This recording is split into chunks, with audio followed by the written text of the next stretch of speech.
kicks and stuff, okay? Now, traditionally, we don't like kicking below the waist. Oh, sorry, above the waist, because of stability issues, right? Now, one of my favorite kicks, which is the first kick that I used in my first fight in high school, is a snap. That's the kick that I used when I was in my first ever fight, okay? But she deserved it, I'm just saying. So, what I used it for wasn't actually to kick the groin. What I used it for was I wanted to get in close to the person, and I was quite far away and I couldn't actually get to him. So instead of stepping forward, what I did was I sort of just launched a kick and breached distance. So for me, I'm like, oh, you want to go? Yeah, you want to fight? We're fighting now. At this point, that's my snap. So instead of coming in and going here and booting him in the balls, I used it as a bit of a step, and I launched that right. Now, what happened in that situation was that I didn't actually kick him. I miscalculated my distance, to be honest. I didn't touch him at all. But what does every bloke do when you have something flying at their balls? They flinch.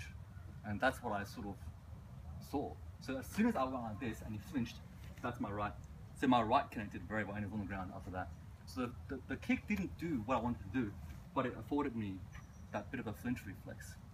So for me, this kick, useful, okay? How does it happen? It's not a soccer kick. It's not like soccer kick, okay? It's very non-telegraphic. So I'm standing here talking to him, right? Snap it out, okay? And we're not gonna be like a traditional martial art, like karate or taekwondo, where we point our toes like this. Everyone wears shoes when they go out, yeah? Your shoes are gonna be hard enough for this. So when you're training at home or anything like that, you can just point your toes, okay? Just go, bang, that's all it is. Raise your knee, flick it out, and bring it back for stability. Last thing I want you guys to do is go, got him, and then place it down again. Because you can kick once and you can move. You get to choose where to put this leg after you kick him. If I want to go backwards, I can move back. If I want to go to my right, snap him, place it over here, and I can shift. So it's a very stable kick to use, okay? The next one that you actually practice is the oblique kick, which is a bit awkward to do, right? It involves you to actually get your knee out a little bit, cant it, and boot down. Now, it feels kind of goofy when you're doing this, but it's very stable. And how I use it, again, it could be a breaching move. From a rear leg, I can go snap kick for that groin, or I can go oblique and then move. How I often use it is in the middle of an exchange. So I might be here doing whatever I gotta do. That's where it is. Know what I mean? So upstairs is occupied. So I'm trying to bash this guy, hit him, doing all this kind of stuff. And the minute I get a chance, crack. Now this could be a boot and come back. This could be a break if I get a chance to break that knee. Or if you're mean and you're wearing shoes that have a hard sole, what you can do as you're doing this, you can actually grind all the way down that shin, right, and scrape as much as you can. That felt gay, man. Yeah, land on the foot and give them a bit of a push. So as a foot check thing, it allows you to land quite easily on whatever you want to land on, right? Land, push, and you can just sort of just stomp there. Now your feet's curved, right? The instep, this actually collapses stuff. You can break that with a heel, okay? And it's very painful. If anyone have this happen to them before, unless they're completely flat-footed, everyone's got a bit of an arch, you know? You can collapse that if you have heels on. Hint, hint, nudge, nudge, right? And go bang, and you can do that. Also very good as a stop check. So if he rushes me for whatever reason, this, get away from me, yeah? It stops his forward motion quite well. And it's quite stable. You notice the body movement, there's not much happening upstairs for this one or for this one. It doesn't really matter to me. This doesn't get disturbed, which allows you to do whatever you want to do upstairs and keep fighting him whilst downstairs he's traveling, doing this stuff. So these are the ones that we recommend. A very typical one is the roundhouse, which everyone knows, that sort of sideways one, this thing. I don't like it because below the waist, he doesn't do much.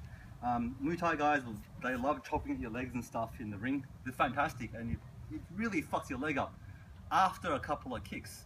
But in a fight, so if we're scoring off here, and then he throws a roundhouse, I'm just gonna wear it and smother. You know what I mean? For me, I really don't want to sit here engaging in a competition with him, a kicking match. You know, so if he launches a kick, even with the I'll just wear it. You know, on a bad day when he goes for that leg, I'll just wear it and keep fighting. On a good day, he goes for my leg, I might just pick it up. Okay, so for a roundhouse, there's a lot of power behind it. You know, I mean, they say that 3 times as strong as a punch or kick can be, but I can't break his leg. Your femur is the strongest bone in your body. It's concrete, yeah, that's what it is. Power to weight ratio is strong as concrete, stronger than concrete. There's no way you can actually do enough damage to stop that leg from functioning. You'll hurt him, absolutely, but again, the aim is to take away function, not inflict pain. So I don't like roundhouses as much below the waist. If you can land it on the face, fantastic. That'd be fantastic if you can do that, but what are your chances, okay? And then we come to your side kicks. Now, this traditionally, I mean, a side kick, you can reach range, this is what you're looking at, okay? And you can go all the way from ankle all the way up to the head with a side kick, okay? I've got dust on my foot, so I don't want to, so, and then he's gonna close his eyes so he doesn't get dust on his face, okay?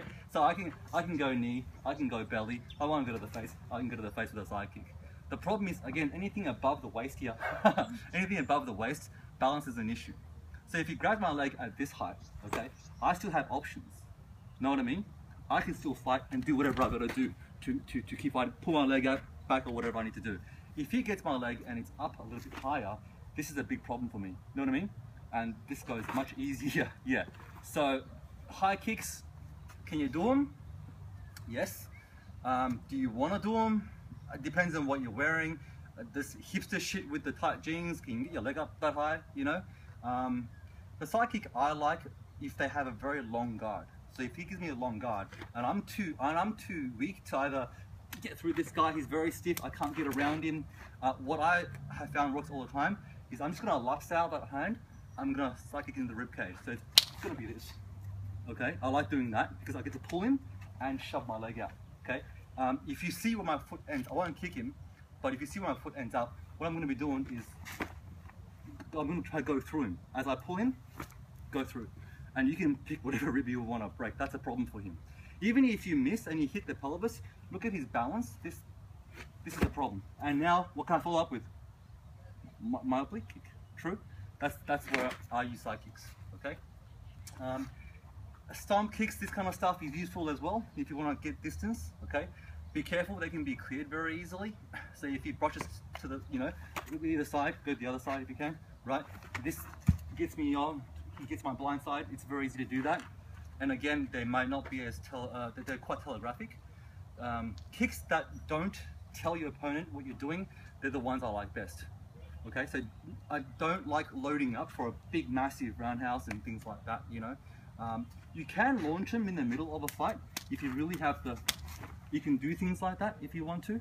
If you have the flexibility and stability, if you can trap the arms from here, that works as well, because you can kick not from just this range. If you think about it, you can boot from, just stand still, yeah, you can boot from here if you want to. You know, this is punching range here, but obviously you can still reach him. But again, if you miss and you get your leg, this is a big concern for me. This is a very big concern for me. Cool, thank you. Yeah, so for now, if you're practicing at home, you snap this, oblique it, and side kick. If you feel like stomping, stomp as well. Okay, all the ones that allow you to work upstairs. Very good, yeah? This works, yeah? That works. Very good. Okie dokie. Give it a shot.